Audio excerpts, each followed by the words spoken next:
Olá, eu sou Renan Cordeiro Lima, estudante de Ciência da Computação, estou atualmente matriculado em POC1. Meu projeto, que foi orientado pelo professor Rodrigo, é ranqueamento de pesquisadores na academia. Todos os dias, todo tipo de literatura acadêmica é publicada, um volume muito grande de dados, e para um humano processar isso não é trivial. Uma tarefa específica que explora essa informação é de encontrar pesquisadores na academia, em que, dado um tópico de especialidade, é preciso encontrar a pessoa com maior grau de conhecimento. Essa tarefa pode ser interpretada como um problema de ranking, ou seja, dado um tópico, pode-se atribuir para todos os pesquisadores um score que representa o grau de especialidade.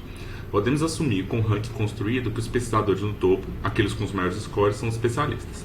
O desafio desse trabalho é que as entidades das quais temos os dados, nesse caso as publicações, não são aquelas às quais queremos ranquear, nesse caso os pesquisadores.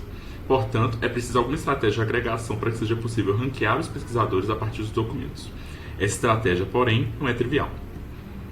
Para essa tarefa é possível encontrar algumas soluções na literatura. Nesse artigo, são combinadas diferentes estratégias de votação e de agregação, usando a similaridade textual entre o tópico e os documentos para gerar features para cada pesquisador. Os conjuntos de features são então usados para treinar um modelo capaz de ranqueá-los. A solução proposta por esse trabalho é de criar uma representação crua para cada pesquisador. Em seguida, o trabalho de encontrar a melhor maneira de hackear os pesquisadores é feito através de aprendizado profundo, ou seja, não há extração de features e nem de características, e não há uma agregação em duas etapas. Em poucas palavras, dado o conjunto de documentos formados pelas publicações de que um pesquisador foi autor, para gerar sua representação foram concatenadas as palavras-chave mais frequentes nesses documentos. Em seguida, o modelo neural aprende a ranqueá-los. Nesse slide, temos um diagrama das etapas da solução, representadas por cada um dos blocos. No primeiro, são recuperados os pesquisadores candidatos. Na segunda, geram-se as representações e, por fim, o treinamento. Em mais detalhes, para elencar os pesquisadores candidatos, foram recuperados documentos a partir da consulta. A partir deles, para cada pesquisador, somou-se os scores dos seus documentos presentes nos resultados. Os pesquisadores com a maior soma são os candidatos. Em seguida, concatenou-se as N keywords mais frequentes dos documentos dos candidatos. Por fim, o modelo foi treinado e validado. Para validar essa ideia, foi feito um experimento, e o dataset escolhido foi o Lexer, baseado no Lattes, com 235 consultas de diferentes áreas, mais de 200 mil pesquisadores com diferentes graus de especialidades e 11 milhões de documentos, cada um formado pelos metadados de uma publicação. O baseline escolhido é o CombiSum, e é a soma dos documentos através das relevâncias em torno de um autor. Não há nenhum aprendizado. No treinamento, usou-se um modelo de linguagem pré-treinado em textos em inglês, o BERT, que é o estado da arte para diversas tarefas de NLP. A entrada é a concatenação da consulta e o documento, e a saída é o grau de relevância. Foram usadas 200 consultas de treino e 35 de teste.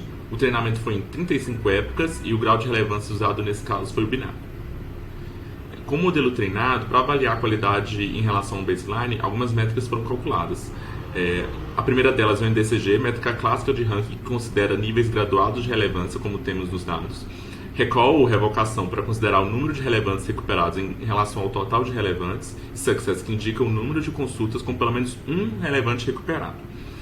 Pode-se observar pela tabela que diferentes modelos foram testados. Em um deles, com 25 keywords concatenadas, o resultado foi tão bom quanto o baseline, sem nenhum ganho significativo estaticamente. Já o segundo, o melhor modelo, que usa 100 keywords mais frequentes, foi superior ao baseline em todas as métricas e em todos os scores computados. Ou seja, o modelo foi capaz de generalizar e superar os resultados, o que valida a solução adotada pelo trabalho. No gráfico abaixo, podemos ver as análises das métricas por consulta. Nesse caso, foi usado o NDCG para as 10 primeiras posições do ranking. Cada uma das barras pode ser interpretada como a diferença do NDCG para uma consulta do modelo em relação ao baseline. Idealmente, todas as barras devem ser positivas.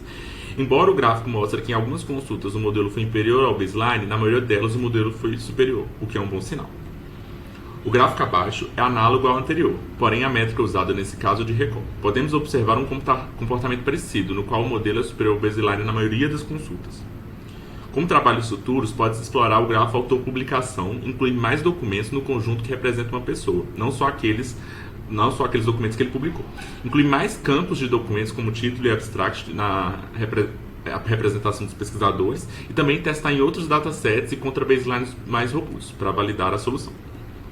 Obrigado, espero que tenham gostado do meu trabalho.